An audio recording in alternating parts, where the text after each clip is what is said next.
André, Hernan, vou voltar no nosso papo lá do início do programa. Aí daí a cabeça dele já foi assim, o que a gente falou?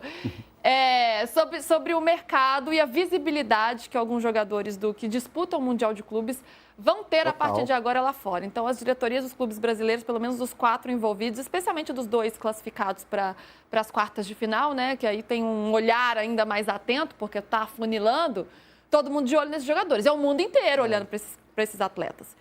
E John Arias, a gente já elogiou aqui demais o Mundial que ele vem fazendo, talvez seja o grande nome aí desse Mundial de Clubes, pode atrair olhares estrangeiros, não só ele, como o Richard Rios também. Como é que essa galera aí dos mercados estão olhando para esses nossos jogadores aqui do futebol brasileiro? E é legal também falar que esses principais jogadores estão com seus representantes lá. Né? E sempre tem aquela... Não é só bola não, gente. Tem todo um chaveco jogo de bastidor ali e tal. É importante, os jogadores, os seus staffs lá, às vezes...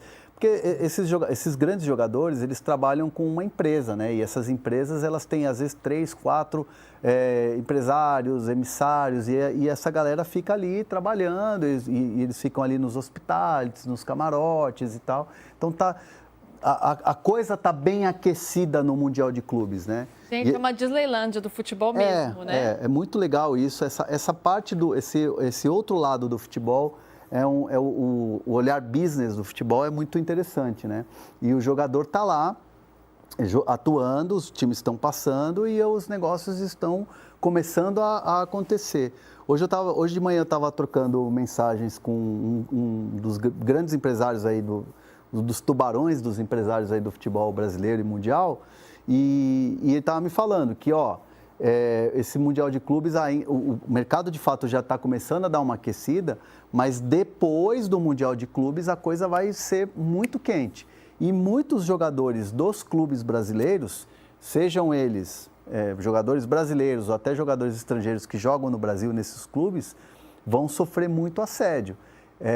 O John Arias é um jogador que, assim, já demonstrou muito carinho pelo Fluminense, muita gratidão pelo tudo que o Fluminense fez para ele.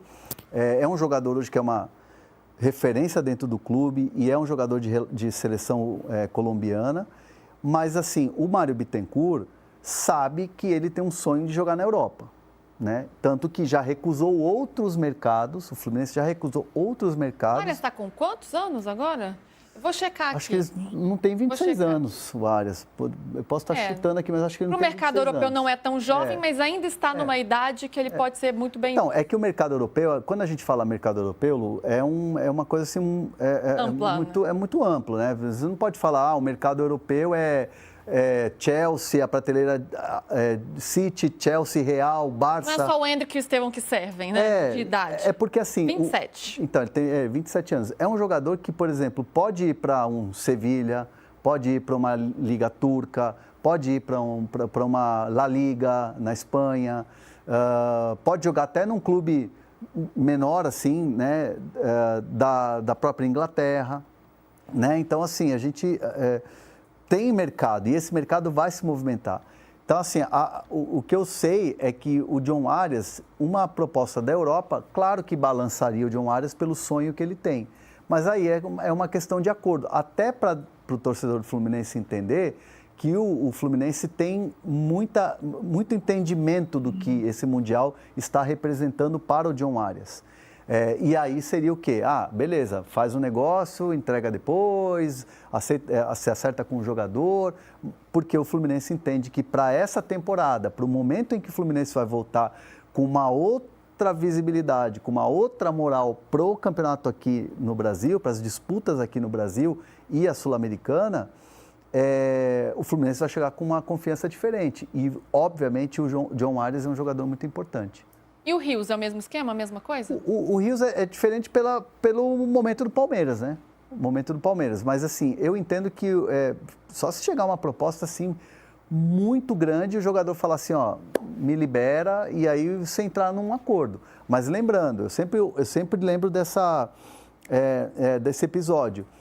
O Gustavo Gomes, que é o capitão, multicampeão, o cara que é uma referência do time, teve 2 propostas grandes para sair para o futebol árabe. E o Palmeiras recusou. Se eu não me engano, Al Nassr e a outra era Al Ittihad. Eram duas propostas muito vantajosas financeiramente para o atleta fazer independência financeira, e o Palmeiras falou, não vamos vender. Então, assim, o Palmeiras é diferente, é uma situação diferente. E além de ter um momento diferente, essa questão estrutural, o Palmeiras pode se dar ao luxo de recusar propostas milionárias, né? É um clube que tem caixa, tem organização para fazer isso. Não que o Fluminense não seja um clube estruturado, mas é um patamar diferente nesse sentido. No caso do Fluminense, o que joga... O Fluminense é o time de menor investimento entre os classificados. Do Mundial, né? Do Mundial. E dos brasileiros também. Entre os brasileiros. E se bobear também é dessa fase final. Sim. Tranquilamente. Mas, assim, a grande diferença que eu sempre falo do Fluminense é a capacidade que o Mário Bittencourt tem de gestão. O Mário Bittencourt é um cara que entende de futebol. Ele entende do bastidor de futebol.